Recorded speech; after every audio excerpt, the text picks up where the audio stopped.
पिछले एपिसोड में captain Yamato ने डेंजो और साई के बारे में जो कुछ भी कहा, ये सब सुनकर दोनों सच में हैरान होते हैं। कैप्टन, मैं कुछ समझा नहीं। लीफ विलेज पर कब्जे से आपका क्या मतलब है? मेरा मतलब है आज का लीफ विलेज। आज का लीफ? आपका मतलब लेडी सुनाडे? सही कहा तुमने।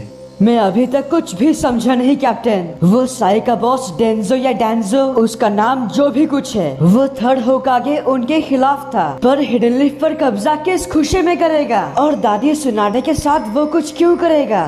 तुम एक बात भूल गए नरुटो, लेडी होकागे लॉर्ड थर्ड की स्टूडेंट है। बिल्कुल, और अभी हमारे विलेज में जो व्यवस्था है वो फिफ्थ होकागे लेडी सुनाडे लॉर्ड थर्ड के एजेंडा को ध्यान में रखकर बनाई है। और सच है कि ये सब डेंजो हजम नहीं कर सकता, लेकिन हमारे विलेज के लोग लेडी होकागे और उनके द्वारा स्थापित किया व्यवस्था दोनों को सपोर्ट करते हैं खुशी से। इसीलिए इसे बदल पाना बहुत मुश्किल है। और इसे बदलने का सिर्फ एक तरीका है, विलेज में बड़ी त्रासदी करवा दो, जैसे कि विलेज पर हमला। जैसे कि ओरोचिमारू के हाथों फिर से हमला करवाना। क्या कहा तुमने? लीफ विलेज पर हमला? हाँ, यही हो सकता है। डेंजो शायद इसीलिए ओरोचिमारू से हाथ मिला रहा है, ताकि लेडी सुनाडे की व्यवस्था पूरी तरह बर्बाद हो जाए और वो होकागे कुर्सी से हमेशा के लिए हट जाए। तो उस डेंजो का असली मकसद यही है? सिर्फ इतना ही नहीं, सब कुछ तबाह करने के बाद डेंजो अपने तरीके से विलेज को फिर से बनाएगा, वो खुद होकागे बनकर। ये सारा सच सुनकर नारुतो गुस्से से अपना दांत पीसने लगता है। तभी कैप्टन यामाटो बोलते हैं, डेंजो ने इसी समय ये सब करना इसीलिए चुना क्योंकि ओरोचिमारू ने अपना आखिरी हमला 4 साल पहले किया था। इतना समय उसके लिए काफी है। पहला हमला एक तरह से नाकाम हुआ था, तो ऐसा हो सकता है कि अब ओरोचिमारू पहले से भी ज्यादा ताकत के साथ विलेज पर हमला करेगा। मतलब डेंजो का वो संस्था फाउंडेशन इस तबाही में उसकी मदद करेंगे। हमारा विलेज फिर से बर्बाद होगा, तो आखिर यही साई का टॉप सीक्रेट मिशन है। हाँ, साई डेंजो और ओरोचिमारू के बीच में दोस्ती लाना चाहता है। छोड़ूंगा नहीं उसे। ठीक है, अब और कोई बातचीत नहीं, हमें अभी के अभी साई को रोकना होगा। मेरा क्लोन उन तीनों का पीछा कर रहा है, तो मेरे साथ चलो। हाँ, क्यों नहीं। उसी वक्त नारुतो के कदम डगमगाकर वो नीचे गिर जाता है। उसका 4 टेल वाला रूह उसी पर ही भारी पड़ गया। वो पूरी तरह थक चुका है। तभी साकुरा उसे संभालती है। नारुतो, तुम ठीक तो हो ना? साकुरा, हमें चलना होगा। लेकिन नारुतो की हालत? फिर हमें उसे यहीं छोड़ना होगा। क्या आप ऐसा कैसे कह सकते हैं? ककाशी सेंसे ऐसा कभी नहीं बोलते। मैं ठीक हूँ साकुरा, मेरी चिंता मत करो। साकुरा, मैं जब ऑनबू में था, ककाशी सर मेरे सीनियर थे और मैं जानता हूँ वो किस तरह के इंसान हैं। और मैं भले ही यहाँ उनके जगह पर हूँ, लेकिन मैं उनकी तरह कभी नहीं बन सकता। और ना ही मैं उनकी तरह हंसते हंसते ये कह सकता हूँ कि मैं तुम दोनों को कुछ नहीं होने दूंगा। हाँ? तुम दोनों लीफ विलेज के निंजा हो, जो अपनी सुरक्षा खुद करना जानता है। इसीलिए अगर हम अभी नहीं गए तो ओरोचिमारू को कभी नहीं पकड़ पाएंगे। फिक्र मत कीजिए कैप्टन, मैं हमेशा की तरह तैयार हूँ। ठीक है, फिर चलो। दूसरी तरफ ओरोचिमारू और काबूटो साई को लेकर उनके ठिकाने की ओर जा रहे होते हैं और कैप्टन यामाटो का क्लोन उन तीनों के ठीक पीछे है। तभी काबूटो को पता लग जाता है। वो ओरोचिमारू के पास जाकर बोलता है, लॉर्ड ओरोचिमारू, हमारा पीछा किया जा रहा है, यही ना? तुमसे पहले जानता हूँ। देखिए, मुझे अभी भी साई पर शक है। हो सकता है कि हमारा पीछा करने वाला उसका दोस्त हो। काबूटो, जो तुम्हें सही लगे वो तुम करो। ओरोचिमारू के इतना बोलते ही काबूटो कुनाई निकालकर साई की ओर मुड़ता है, जिसे देखकर वो काफी डर जाता है। तो कैप्टन का क्लोन दूर से जब आ रहा होता है, वो तब देखता है कि आगे पेड़ की डाली पर साई की लाश झूल रही होती है। ये देखकर वो चौंक जाते हैं, पर वो जब उसके पास पहुंचते हैं तो वो असली नहीं बल्कि काबूटो का रचा हुआ मजाक है। असली साई सही सलामत उन्हीं के साथ है। तभी ओरोचिमारू काबूटो को बोलता है, तुमने कमाल कर दिया काबूटो। आपके आदेश पर मैंने लाशें बिछाए हैं, फिर ये तो कुछ भी नहीं था। दूसरी तरफ नारुतो बहुत ज्यादा थक चुका है, इसीलिए उनके साथ जाने में उसे काफी मुश्किल होती है। उसे तो कुछ भी ठीक से दिखाई भी नहीं दे रहा, लेकिन इसका मतलब ये नहीं कि साकुरा एकदम ठीक है। उसके हाथ पर चोट लगने के कारण गलती से नीचे गिर जाती है। नारुतो उसे पकड़ने की पूरी कोशिश करता है, लेकिन वो तो खुद ठीक नहीं लग रहा। पर कैप्टन यामाटो उसे नीचे गिरने से पहले पकड़ लेते हैं। साकुरा, क्या हुआ तुम्हें? तुम्हें ये चोट कैसे लगी? अरे नहीं, ये चोट नारुतो के हमले से हुआ है। लगता है काबूटो के मेडिकल जुत्सु से भी ये पूरी तरह से ठीक नहीं हुआ।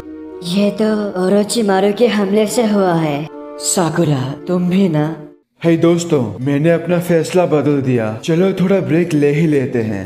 नहीं, मैं ठीक हूँ कैप्टन। आपको याद नहीं आपने क्या कहा था? हाँ, मैंने कहा तो था, लेकिन जल्दी का काम शैतान का होता है और तुम हमारी टीम की इकलौती मेडिकल निंजा हो, इसीलिए तुम्हें कुछ नहीं होना चाहिए। बिल्कुल। वैसे नारुतो, जी कैप्टन। जरा मेरे साथ आना, मुझे तुमसे कुछ बात करनी है। हाँ, क्यों नहीं। साकुरा, तुम यहीं आराम करो। तभी नारुतो और कैप्टन साकुरा को यहीं छोड़कर थोड़ा दूर चले जाते हैं। तो यहाँ पर कैप्टन उसे बोलते हैं, शायद इतनी दूर काफी है। क्या बात है कैप्टन यामाटो? नारुतो, मेरी बात ध्यान से सुनो। दरअसल साकुरा की ऐसी हालत तुमने किया है, ओरोचिमारू नहीं। क्या मैंने किया है? और सिर्फ इतना ही नहीं, बल्कि ब्रिज भी तुमने ही तोड़ा और यहाँ की हालत भी तुमने ही ऐसा किया।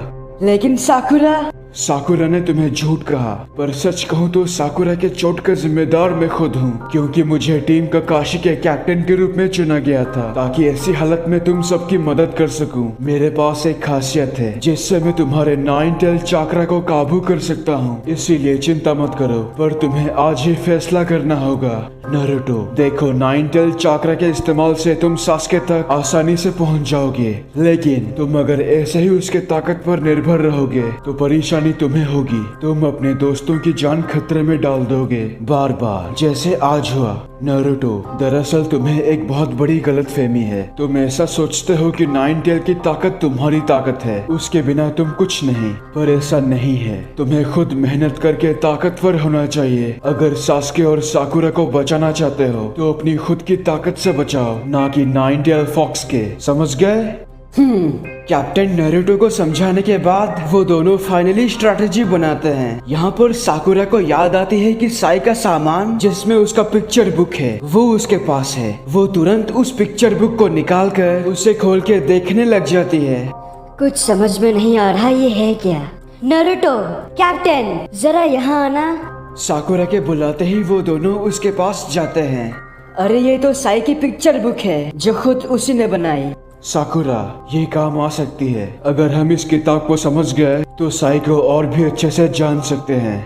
हाँ, पर मैंने इसे पढ़ने की कोशिश करी, लेकिन इसमें समझने जैसा कुछ है ही नहीं। जरा देखो, इसमें कोई शब्द लिखा ही नहीं। ऐसा लगता है कि ये इन दो लड़कों के बारे में है जो इसके कवर पेज पर बने हैं। इन दोनों की कहानी किताब के दोनों ओर से शुरू होती है और बीच में जाकर मिलती है। अगर हम दाईं ओर के पहले पन्ने से शुरू करें तो यहाँ ये काले बालों वाला लड़का है। अगले पेज पर कुछ ऐसा, ये लड़का हमेशा दाईं ओर आता है और उसके सामने कोई दूसरा आदमी होता है। ये देखो साकुरा, तुमने कुछ नोटिस किया? उसका हथियार, पहले पेज पर उसके पास वो हथियार नहीं था, लेकिन दूसरे पेज पर वो हथियार और वो कवच है जो पहले पेज पर उसके सामने वाले ने पहना था। हाँ, तुमने सही कहा। लगता है इस कहानी में ये लड़का दुश्मनों को हराता है और दुश्मन को हराने के बाद वो उसका हथियार और कवच छीन लेता है और हर पेज पर ऐसा ही है। और इस किताब के बाईं ओर ये सफेद बाल, वो भी ऐसा ही करता है। मतलब ये दोनों लड़कों की कहानी है जो दुश्मनों को हराते हैं। तो फिर बीच में क्या है? मैंने जब इसका बीच का हिस्सा खोला, ये तो अधूरा है। और साई ने उस दिन यही कहा था। दोस्तों, इस काले बाल वाले लड़के को ध्यान से देखो। क्या ये तुम्हें साई के जैसा नहीं दिख रहा? तुमने सही कहा नारुतो। फिर ये कौन है? मुझे याद है, साई ने पहले भी कहा था कि ये उसका बड़ा भाई है। दूसरी तरफ जब ओरोचिमारू, साई और काबूटो थोड़ा फ्रेश हो रहे होते हैं, उसी वक्त साई को लगता है कि उसने अपना पिक्चर बुक खो दिया, इसीलिए उसे अपने अंदर कुछ महसूस होता है, एक तरह का फीलिंग। दरअसल वो फीलिंग और कुछ नहीं बल्कि दुख है जो उसके किताब को खोने पर हुआ है। और यहीं पर इस एपिसोड की एक्सप्लेनेशन खत्म होती है। अगर आपको ये वीडियो अच्छा लगा तो प्लीज लाइक और कमेंट कीजिए, और अगर आप मेरे चैनल पर नए हो तो इसे सब्सक्राइब करने के साथ उस बेल आइकॉन को भी दबा ही दो। तब तक के लिए खुश रहना, मैं मिलूंगा आपसे अगले वीडियो में। पीस।